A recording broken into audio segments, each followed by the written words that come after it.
الحمد لله رب العالمين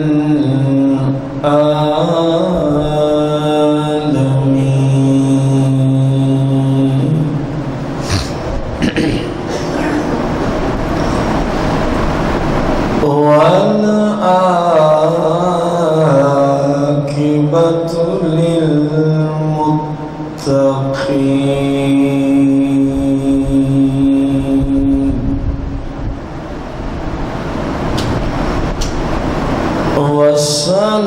والصلاة والسلام على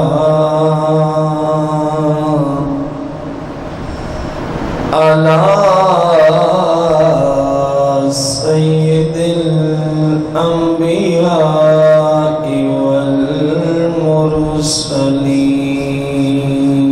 والمرسلين وعلى آله وأصحابه وأزواجه وعلماء ملته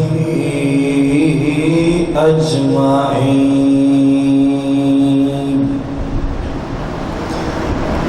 أما بعد فأعوذ بالله من الشيطان الرجيم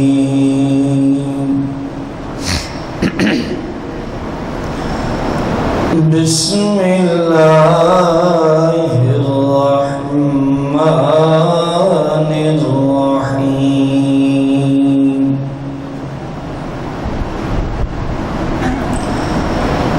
قال الله تبارك وتعالى في القرآن المجيد والفرقان الحميد في ذم يزيد عليه ما يستحق عند الله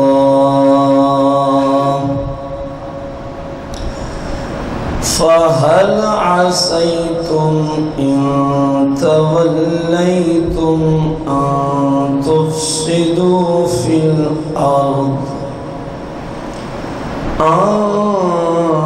تفسدوا في الأرض وتقطعوا أرحامكم أولئك الذين لعنهم الله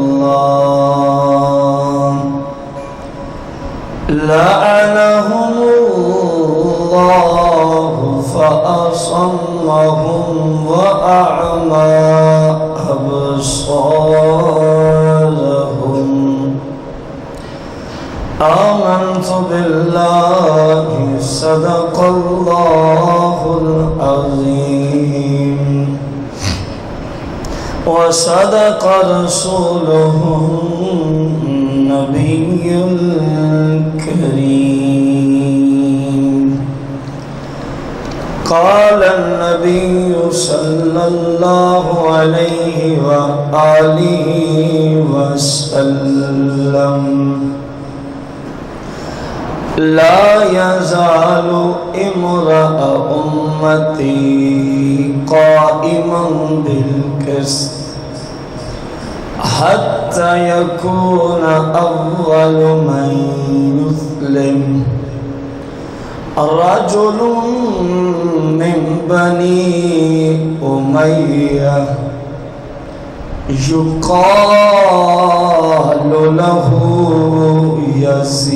يزيد وقال النبي صلى الله عليه وآله وسلم عن أبي الدرداء رضي الله تعالى عنه سمعت رسول الله صلى الله عليه وآله وسلم يقول أول من يبدل سنتي رجل من بني أمية يقال له يزيد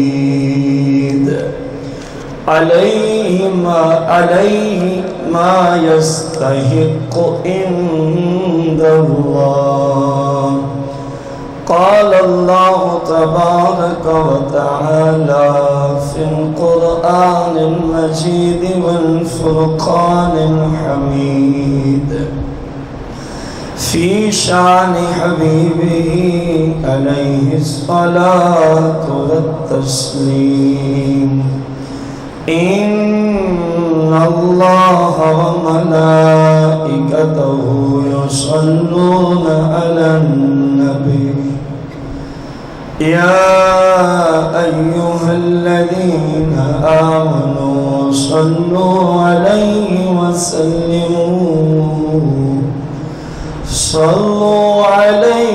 وسلموا تسليما.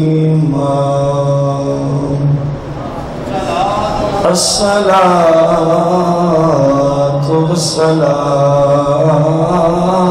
عليك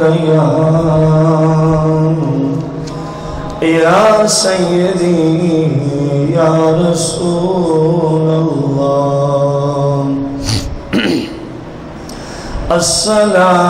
الصلاة والسلام عليك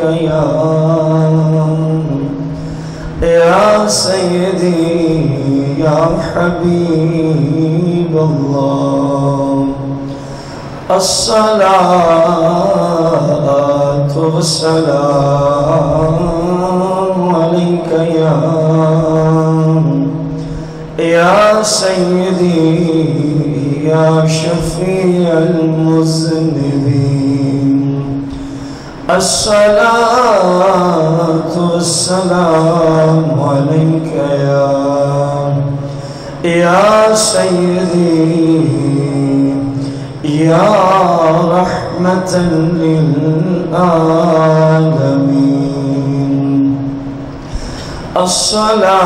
الصلاة والسلام عليك يا سيدي يا جد الحسن والحسين.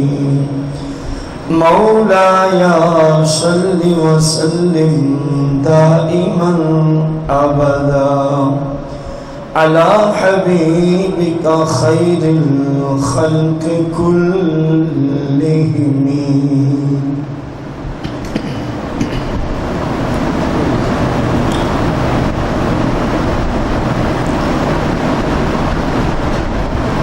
حمد و صلاۃ کے بعد سامعین محتشم، بزرگوں، دوستوں اور بھائیوں، ہمارا جو آج کے جمعۃ المبارک کے خطبے کا موضوع ہے، یزید لعنتی شخص کا مشن کیا تھا؟ یزید پلید کا مشن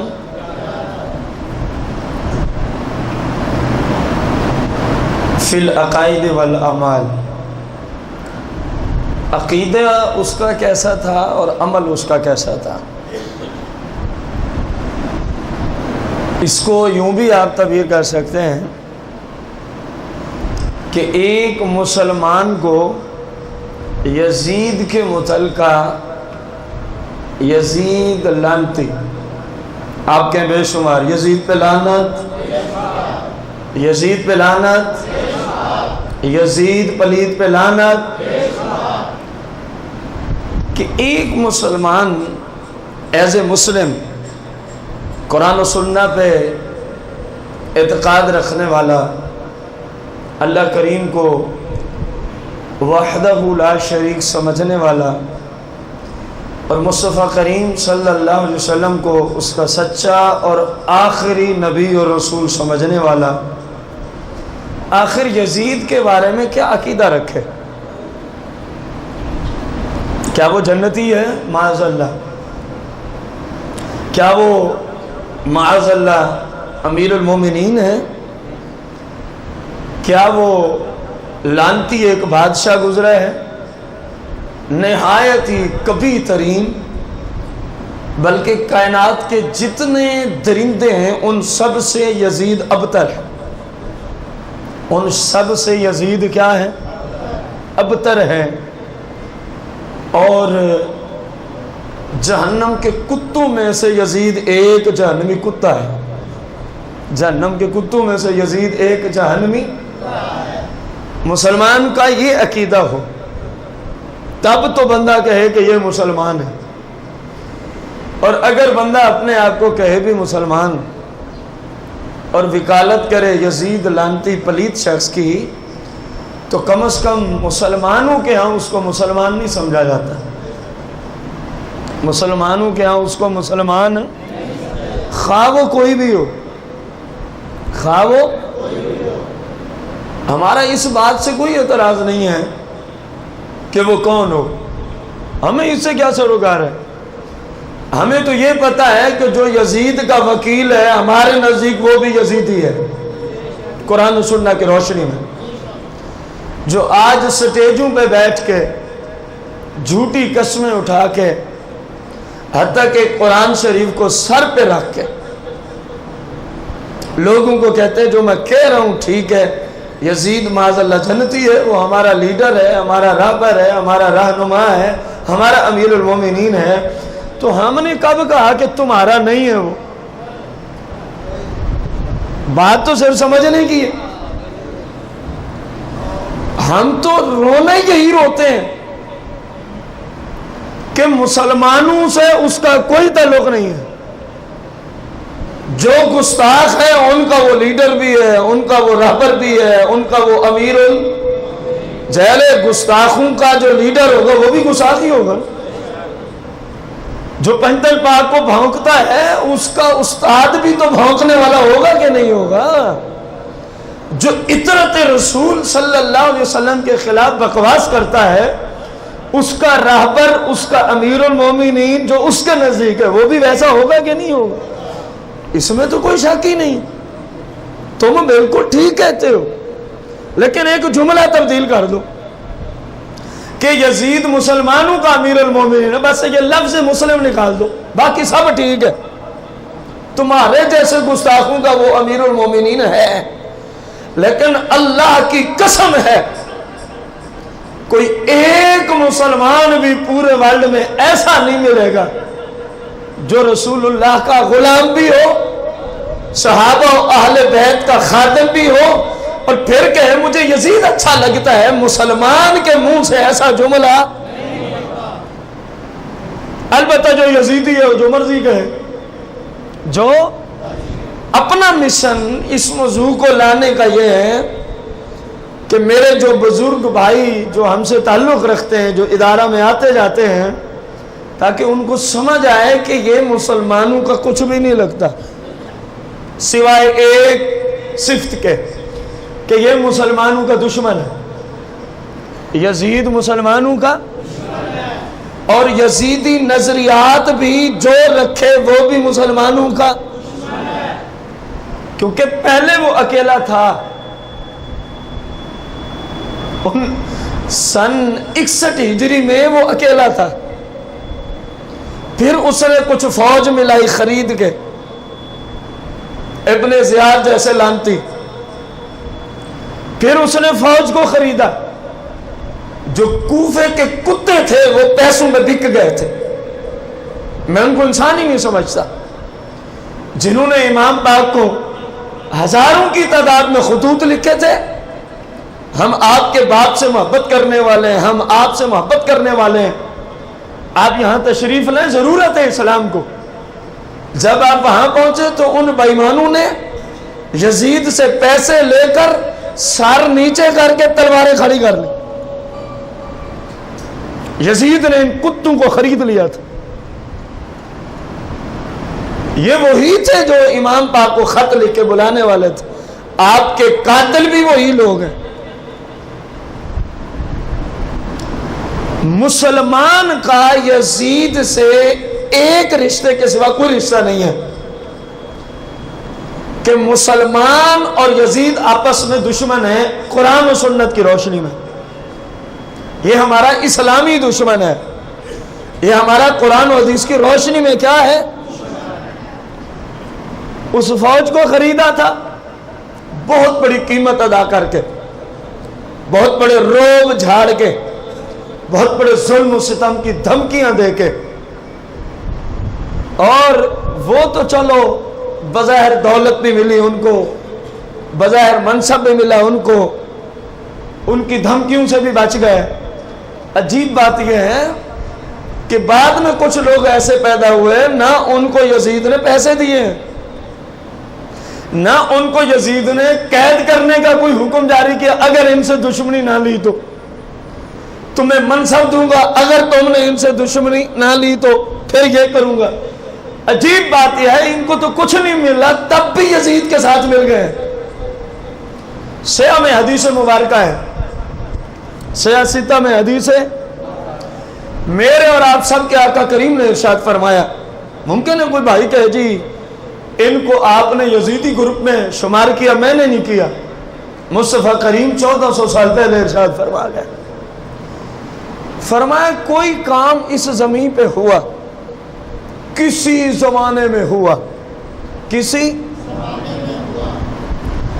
اس سے کئی سو سال بعد، کئی ہزار سال بعد کچھ لوگ پیدا ہوئے جنہوں نے جو اس زمانے میں ظلم ہوا تھا، خلاف شرع کام ہوا تھا، وہ کہنے لگے کہ یہ ٹھیک ہوا تھا، وہ کہنے لگے کہ یہ ٹھیک ہوا تھا۔ مثال کے طور پر 1437 سن ہجری کے اب ہم 12ویں مہینے کے 1436 سال پورے اور 37ویں سال کے 12 مہینے کے 11 مہینے پورے اور آخری مہینے کے آج ہم 27ویں دن میں بیٹھے ہیں، آج ہم 27ویں دن میں بیٹھے ہیں۔ ان میں سے 61 نکال دو، ان میں سے 61 سال نکال دو، جتنے پیچھے بچے، جتنے پیچھے، اس وقت کربلا میں ایک کام ہوا تھا، یزید نے عطرت رسول پہ ظلم و ستم ڈھائے تھے، اور رسول اللہ کیا فرما رہے ہیں؟ کچھ بھائیوں کو سمجھ نہیں آ رہی تھی، میں تب مثال لے آیا ہوں۔ فرمایا کوئی کام بہت پہلے ہو چکا، کائنات کے کسی کونے میں، کسی زمانے میں، جو ظلم پہ مبنی تھا، جو کام اللہ رسول کی نافرمانی پہ مبنی تھا، اور کئی سو سال بعد میں کچھ لوگ پیدا ہوئے، انہوں نے کہا وہ ٹھیک ہوا تھا، انہوں نے کہا وہ، میرے آقا فرماتے ہیں یہ جو ٹھیک کہہ رہے ہیں، ان میں اور جنہوں نے کیا تھا ان میں اللہ رسول کی بارگاہ میں کوئی فرق نہیں ہوگا۔ اب بات سمجھ آئی ہے آپ کو؟ میں نے جو کہا کہ یہ یزیدی گروپ ہے جو آج یزید کو اپنا لیڈر کہتے ہیں، جو آج یزید کو کئی ہیلے بہانے تراش کے جنتی بناتے ہیں زبردستی، اور تیرے جیسا گستاخ تو خود نہیں جنت کو جا سکتا، تو کسی اور کا ٹھیکیدار بنا ہوا ہے۔ عجیب بات ہے، ایک بندے کو خود ایک مکان میں داخل ہونے کی اجازت ہی نہ ہو، کہے جی میں آپ کو بھی لے چلوں گا، احمق ہے کہ نہیں ہے؟ اوے اس گھر میں تو نہیں جا سکتا، اور اتنے بڑے ظالم کا ٹھیکہ تو نے لے لیا، اور پھر کیونکہ آپ کے سامنے آپ ہر جمعہ کو، ہر اتوار کو یہاں ادارہ میں قرآن و سنت کو سیکھنے آتے ہیں، الحمدللہ علی احسانی، کتنی بار ہم نے سر پہ قرآن کو رکھا ہے؟ جب حق بات ہے تو سر پہ قرآن کو رکھنے کی عادت ہی کیا ہے؟ تم جب بھی اپنے ابے یزید کی بات کرتے ہو نا تو قرآن اٹھا کے سر پہ رکھتے ہو اور لوگوں کو مطمئن کرتے ہو جھوٹی بات پہ کہ کوئی شاید اس طرح ہی پھسل جائے کہ اتنا لمبا چوڑا مولوی ہے، اتنی بڑی اس کی داڑھی ہے، سٹیج پہ بیٹھا ہے، قرآن سر پہ رکھا ہے، شاید ٹھیک ہی ہوگا، تب تم قرآن سروں پہ رکھتے ہو۔ میں کہہ رہا ہوں یزید جہنمی ہے، پلیت ہے، گستاخ ہے، کتا ہے، جہنمی ہے، لگتی ہے، مجھے نہیں قسم کی ضرورت، کیونکہ میں حق بات کر رہا ہوں۔ اور شریعت میں بار بار قسمیں اٹھانا یہ کذاب لوگوں کی نشانی شمار کیا گیا ہے۔ جو جھوٹے لوگ ہوں گے وہ بار بار کیا اٹھائیں گے؟ سچے بندے کو کیا ضرورت ہوتی ہے قسم اٹھانے کی؟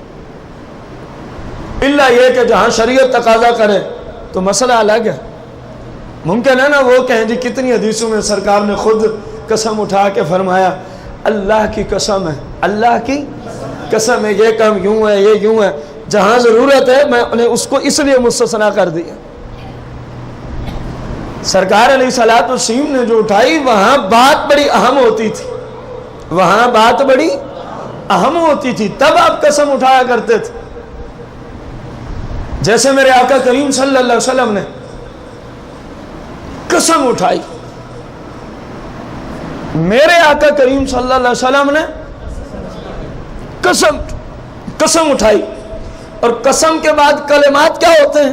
اصول عرض کرو آپ کی قسم کا، یا تو کوئی اہم عقیدہ ہوتا ہے، تاکہ اس وقت عربیوں میں قانون یہ تھا کہ جو اپنی بات کو زیادہ پختہ کرنا چاہتا وہ اپنے جھوٹے خداؤں کی کیا اٹھاتے تھے؟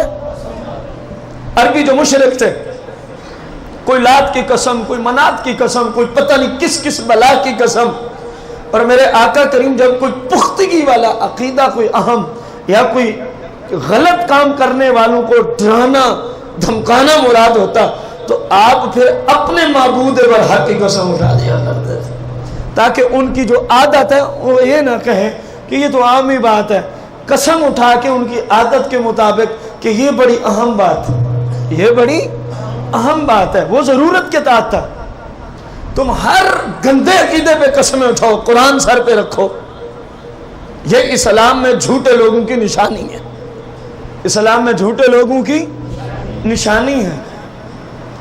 سرور دو جہاں، مالک کون و مکان، سردار دو جہاں صلی اللہ علیہ وآلہ وسلم کی ذات پر اترنے والی مقدس کتاب، آپ کی ذات پہ اترنے والی مقدس قرآن پاک، قرآن 26واں پارہ ہے، سورہ محمد صلی اللہ علیہ وآلہ وسلم، آیت نمبر 22 اور 23 میں نے آپ کے سامنے تلاوت کی، اور خطبہ میں نے 2 احادیث مبارکہ کی تلاوت کی تھی۔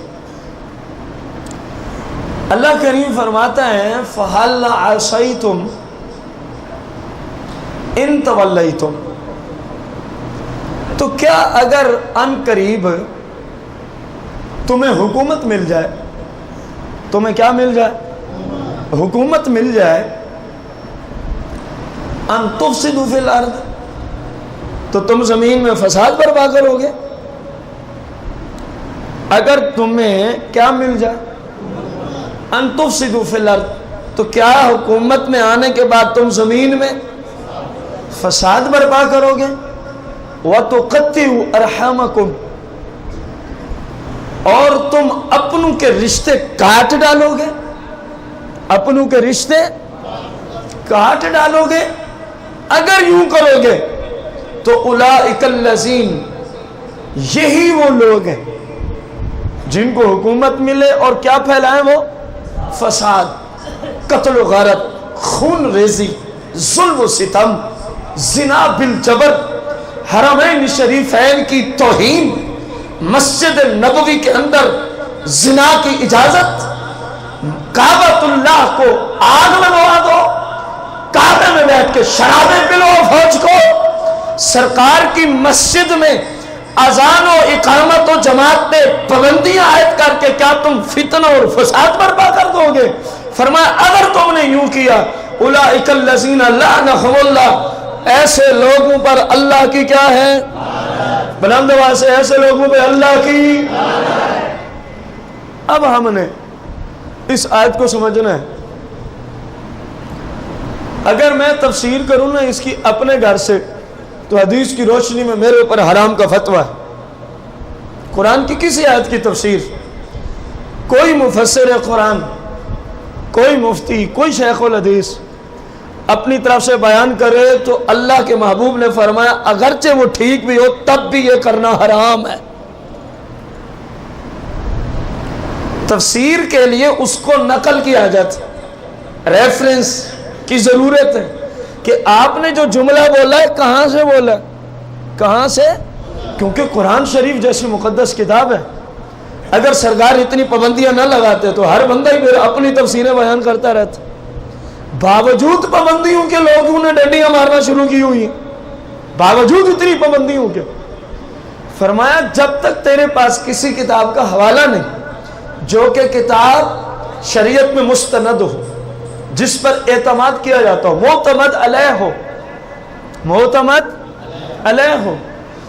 اور میں نے مفتی احمد یا خان نعیمی صاحب کی تفسیر بھی نہیں لے کے آیا میں، تاکہ غیر کہیں گے یہ تو گھر سے لے آئے۔ میں تفسیر نعیم الدین مراد آبادی رحمت اللہ علیہ کی بھی لے کے نہیں آیا، غیر کہے گا یہ بھی ان کے اپنے۔ میں اعلیٰ حضرت کے اقوال مبارکہ طیبہ طاہرہ بھی لے کے، غیر کہے گا گھر کی بات ہے، اپنے گھر کی بات ہے۔ میں ان کو لے کے آیا ہوں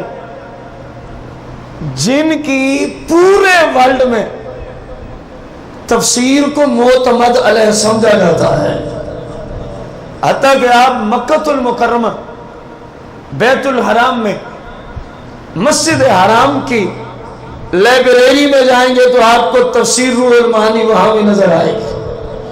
آپ مدینہ منورہ مسجد نبوی شریف کی لائبریری میں جائیں گے، دونوں مساجد میں لائبریریاں موجود ہیں اور ہزاروں کی تعداد میں بکس پڑھی ہیں۔ بڑا اعلیٰ قسم کا نظام انہوں نے لائبریری کا بنایا۔ میں نے وزٹ کیا مدینہ منورہ کی جو لائبریری ہے اس کو۔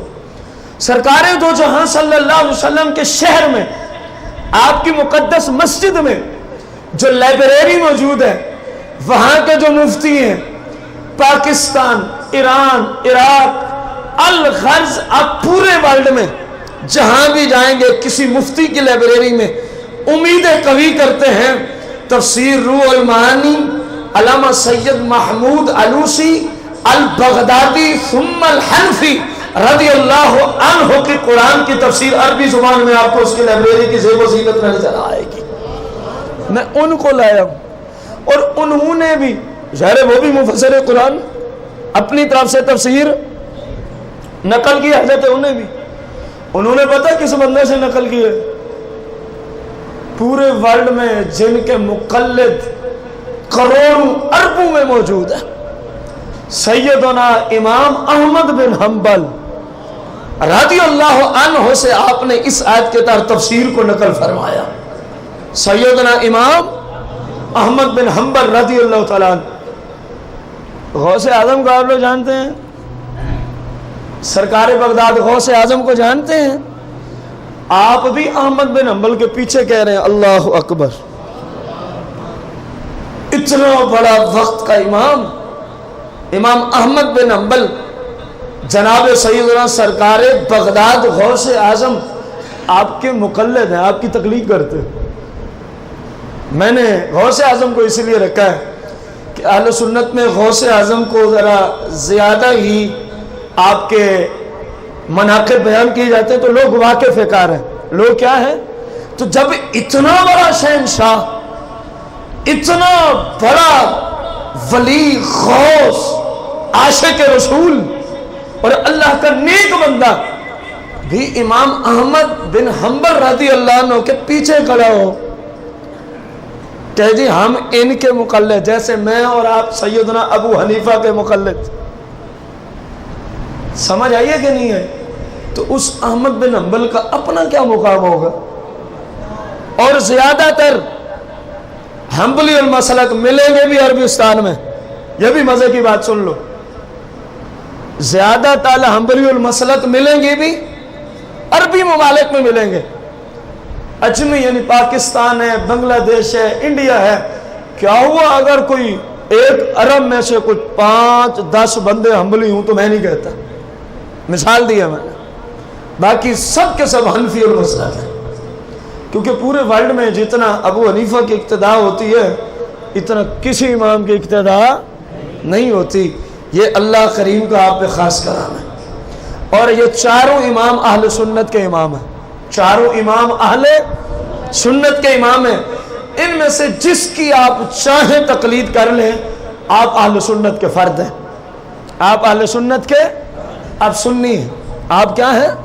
کوئی حنبلی ہو، کوئی مالکی ہو، کوئی شافعی ہو یا کوئی حنفی ہو، یہ چاروں اہل سنت کے افراد ہیں. یہ چاروں کیوں؟ حقیقت میں مفتی احمد یار خان نعیمی رحمت اللہ تعالی علیہ نے ہمیں یہ مسئلہ سمجھایا کہ جو ہر بندے کی سمجھ میں آ جائے. اور آپ اللہ کے اتنے بزرگ، اتنے پہنچے ہوئے ہستی ہیں. یقین جانیں آج بھی آپ گجرات میں چلے جائیں، مفتی احمد یار خان نعیمی رحمت اللہ تعالی علیہ کے دربار میں جا کے بیٹھ جائیں تو آپ کو محسوس ہوگا میرے اوپر رحمت برسنا شروع ہو گئی ہے. جن کا فیض اب بھی آنے والوں کو مل رہا ہے. آپ بس وہاں جا کے صرف بیٹھ جائیں، آپ کو پتہ چلے گا کوئی چیز برسنا شروع ہو گئی ہے. ہم نے پریکٹیکلی طور پہ یہ آپ کو بات کی ہے. آپ فرماتے ہیں شریعت کا جو سمندر ہے نا وہ مدینہ منورہ میں ہے. وہ کہاں ہے؟ او بہت بڑا سمندر. پورے ورلڈ کو سیراب کرنے کے لیے، شریعت کے دنیا میں سیراب کرنے کے لیے مدینہ منورہ کے تاجدار، دونوں جہانوں کے مالک و مختار آقا کریم صلی اللہ علیہ وسلم کی اجازت سے پھر 4 نہریں نکلتی ہیں. سمندر ایک ہی ہے جو مدینہ منورہ میں ہے. شریعت کا جو فیض بہا رہا ہے، آگے ورلڈ کو سیراب کرنے کے لیے کتنی نہروں کی اجازت عطا فرمائی؟ 4 کی.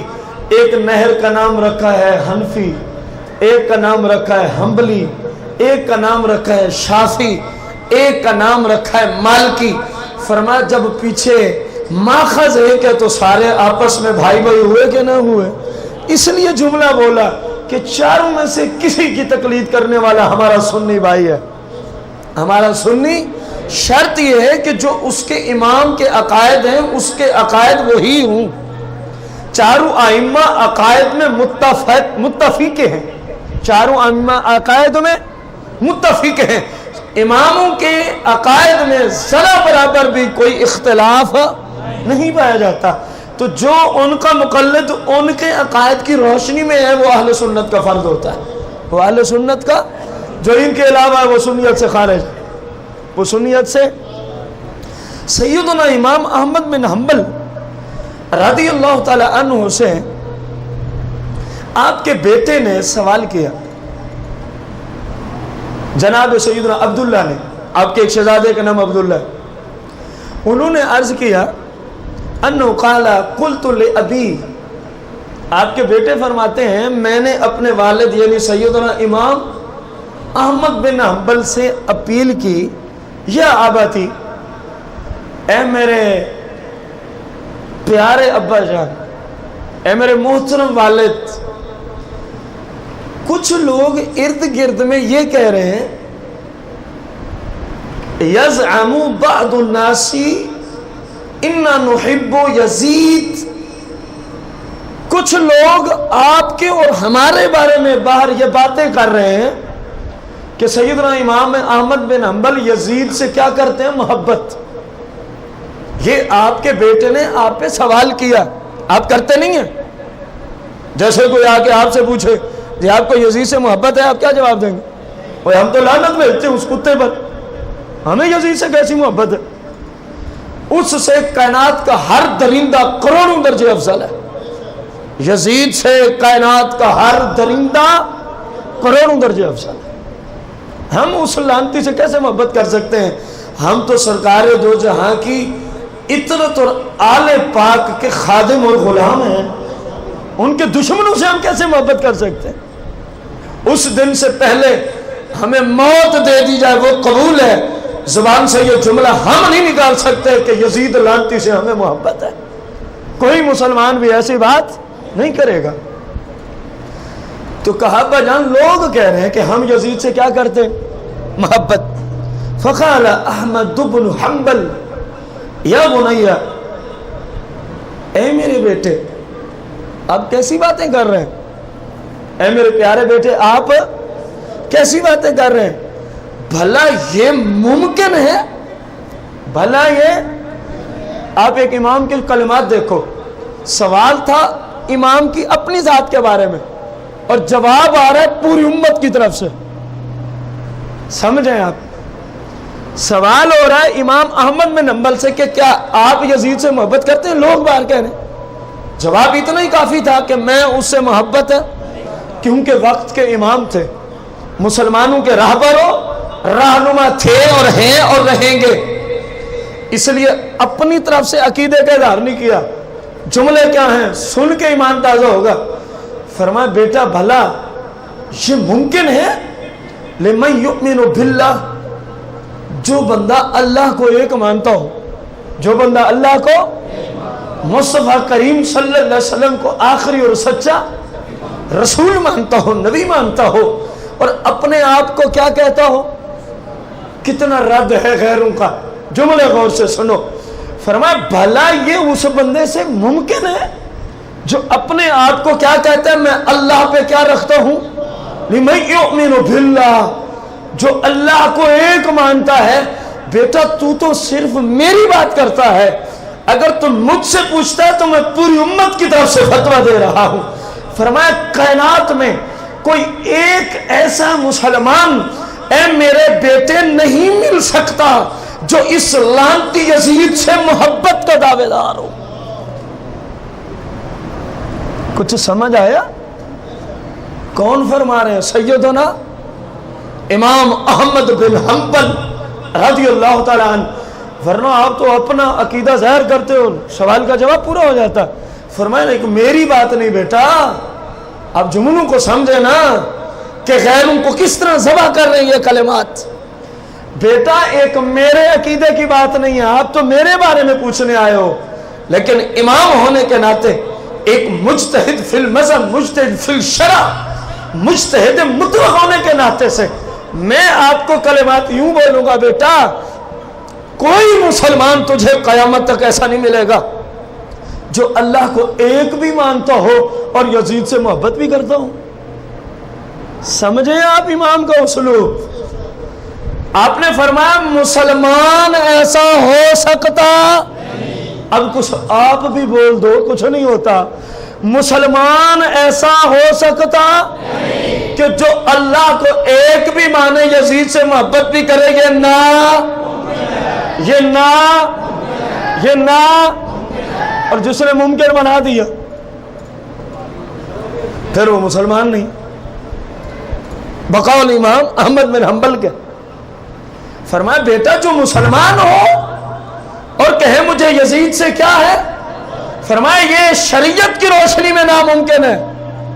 مسلمان یزید کا محب نہیں ہوتا. مسلمان محب ہوگا تو ابو بکر صدیق کا ہوگا، مسلمان محب ہوگا تو فاروق اعظم کو ہوگا، مسلمان کے دل میں محبت ہوگی خلیفہ ثالث عثمان بن عفان کی ہوگی، مسلمان کے دل میں الفت و محبت ہوگی خلیفہ رابع مولا کائنات علی المرتضیٰ کی ہوگی. بیٹا مسلمان کے دل کی حال پوچھنا ہے تو پوچھ، میں تجھے بتا دوں. مسلم کے دل میں محبت ہوگی تو جناب امام حسن المجتبی کی ہوگی، مسلم کے دل میں محبت ہوگی جناب سید الشہداء امام حسین کی محبت ہوگی، آپ کے رفقا کی محبت ہوگی. بیٹا جو حسین کا قاتل ہو مسلمان بھی اس سے محبت کرتے ہیں. اور جو آج کہہ رہے ہیں ہمیں یزید سے محبت ہے، انٹرنیٹ پہ ایک شیطان آتا ہے, اس کو نجدی حکومت کی طرف سے پیسے ہی صرف بھونکنے کے ملتے ہیں. اس کا کام ہے مسئلہ کہ اہل سنت پہ بھونک, جتنے زیادہ بھونکتا جائے اتنے ریال اس کے ماہانہ بڑھا دیے جاتے ہیں. اگر کوئی بھائی سننا چاہے تو کلپ میرے پاس موجود ہے. کیا کہتا ہے, کسی نے سوال کیا واقعہ کربلا ہوا تھا؟ اندازہ لگائیں لوگ کہاں تک پہنچے ہوئے ہیں. کیا واقعہ کربلا؟ وہ آگے سے کتے کی طرح منہ کھول کے کہتا ہے. اس کا نیٹ پہ جو نام چلتا ہے توصیف الرحمن راشدی ہے, ہم اس کو توصیف الشیطان کہتے ہیں. جس کا کام 24 گھنٹے سرکار اور سرکار کی نسل پاک کو بھونکنا ہو, وہ شیطان کی توصیف کرنے والا ہوتا ہے یا رحمان کی توصیف کرنے والا ہوتا ہے؟ بولو تو صحیح. اس کا کلپ ہم سنانے کو تیار ہیں. ویڈیو کلپ کی بات ہو رہی ہے, آڈیو نہیں کہ بندہ کہے جی 2 نمبری ہوگی. سوال ہوتا ہے کیا واقعہ کربلا ہوا تھا؟ کہتا ہے بہت بڑے جانور جتنا منہ کھول کے کہتا ہے کائنات کا سب سے بڑا جھوٹ جو ہے وہ واقعہ کربلا. ان کو آپ یزید کے وکیل نہیں کہیں گے, ان کو یزید کے محب آپ نہیں کہیں گے. ایک اور بھونکا آیا, وہ کلپ بھی موجود ہے, اور آج کل فیس بک پہ وہ بہت زیادہ چل رہا ہے, اس پہ لعنت بھیجنے کی غرض. کہتا ہے یزید جیسا بندہ ہی کوئی نہیں ہے. یہ اس کے کلمات. یزید رحمت اللہ علیہ ہے, استغفر اللہ العظیم. اور خدا کا خوف کرو, تمہاری اولاد کو آج کوئی مسلمان جا کے ذبح کر دے, کوئی مسلمان آ جا کے, تو پھر اس پہ رحمت اللہ علیہ کے فتوے دو گے؟ پھر تمہیں قرآن کی وہ آیتیں نظر آئیں گی جو کسی ایک مسلمان کو ناحق قتل کرے وہ جہنمی ہے, فجزاؤہ جہنم. تمہیں پھر قرآن پڑھنا آئے گا, اور تیرے بیٹے کی باری آ جائے تو تجھے فتویٰ قرآن بتاتا ہے تیرے ایک بیٹے کا قاتل جہنمی ہو گیا ہے, اور مصطفیٰ کریم کے شہزادوں کی بات آ جائے تجھے اب قرآن کچھ نہیں بتاتا. اب یزید کو جنتی بنایا ہوا. یہ سادہ سی مثال ہے, پوچھ لیجئے گا, ورنہ یوں ہی کہہ دے میں ابھی آپ کو قتل کرتا ہوں, دیکھتے ہیں آپ کے ورثہ مجھے کیا کہتے ہیں. سادہ سی مثال ہے, مسئلہ سمجھانے کی غرض سے ہم نے تو قتل کرنا تھوڑی ہے اس بدماش کو. اس کو قتل کر کے ہم نے اپنے ہاتھ خراب کرنے. اچھی خاصی زندگی بسر کر رہے ہیں, رسول اللہ کی تعریفیں سن رہے ہیں, سنا رہے ہیں. ایک جانور کو ذبح کر کے قید خانے میں جا کے اپنے خلاف ہی ہونے والی بات ہے. یہ حکومت وقت کا کام ہے, ہمارا نہیں ہے یہ کام. بات سمجھ آئی ہے کہ نہیں آئی؟ گستاخوں کو لگام ڈالنا حکومت وقت کا کام ہوتا ہے. اب اندازہ لگائیں وہ جملے کیا بول رہے ہیں کہ کائنات کا سب سے بڑا جھوٹ کیا ہے. جن کو سمجھ آئیے وہی بولیں. وہ کہتا ہے یہ کائنات کا سب سے بڑا جھوٹ ہے واقعہ کربلا. بات ہی اس نے ختم کر دی. اور امام احمد بن حنبل رضی اللہ عنہ نے کیا فرمایا؟ بیٹا بات ہے سیدھی سی, جو مسلمان ہوگا یزید سے محبت نہیں کرے گا, جو نہیں ہوگا وہ جانے اس کا کام جانا. مسئلہ سمجھ آ گیا؟ آگے چلو. فقال امام احمد بن حنبل رضی اللہ تعالی عنہ فرمایا یہ کیسی بات ہے جس پہ اللہ قرآن میں لعنت بھیج رہا ہے, بیٹا ہم اسے محبت کریں گے؟ آگے بیٹے کا جواب سنو. قلت یا ابتی این لعن اللہ یزید فی کتابہ تعالی. ابا جان میں نے بھی تو قرآن پڑھا ہے, مجھے تو کہیں نہیں نظر آیا قرآن میں اللہ نے یزید پہ کیا بھیجی ہو, لعنت بھیجی ہو. بس امام احمد بن حنبل علم کا سمندر اب قرآن کو پڑھ کے بیٹے کو سمجھا رہا ہے کہ قرآن میں یزید پہ اللہ نے کہاں لعنت بھیجی ہے. یہی 26واں پارہ نکالا, سورہ محمد کو کھولا, آیت نمبر 22 اور 23 کو تلاوت کیا. آپ پھر سن لو جس کو میں نے خطبے میں پڑھا تھا. فرمایا بیٹا تو نے قرآن نہیں پڑھا؟ فَهَلْ أَسَيْتُمْ إِن تَوَلَّيْتُمْ أَن تُفْسِدُوا فِي الْأَرْضِ وَتُقَطِّعُوا أَرْحَامَكُمْ أُولَٰئِكَ الَّذِينَ لَعَنَهُمُ اللَّهُ. بیٹا تو نے قرآن نہیں پڑھا؟ اللہ فرما رہا ہے کیا اگر ہم تمہیں حکومت دے دیں ان تفسدوا فی الارض تو کیا حکومت کے بعد زمین میں فساد برپا کرو گے؟ فرمایا بیٹا یہ آیت یزید پر سچی آ رہی ہے، یزید پر میں اگلے جمعہ پہ عرض کروں گا اس نے کیا کیا فسادات برپا کیے تھے، خطبہ میں ان کی طرف نشاندہی کر چکا ہوں۔ اگلے جمعہ پہ اس پلیت یزید لعنتی جہنمی شخص کے فسادات کا ذکر کروں گا کہ اس نے کیا کیا فسادات برپا کیے تھے۔ کربلا والا واقعہ تو آپ سب کو پتہ ہی ہے نا، جو سب سے عظیم فتنہ اس نے کھڑا کیا تھا۔ بھائی کچھ ایسے ظلم بھی اس نے کیے ہیں کربلا کے واقعے کے بعد جن کو ایک مسلمان سن بھی نہیں سکتا، جن کو ایک مسلمان سننا گوارا نہیں کر سکتا۔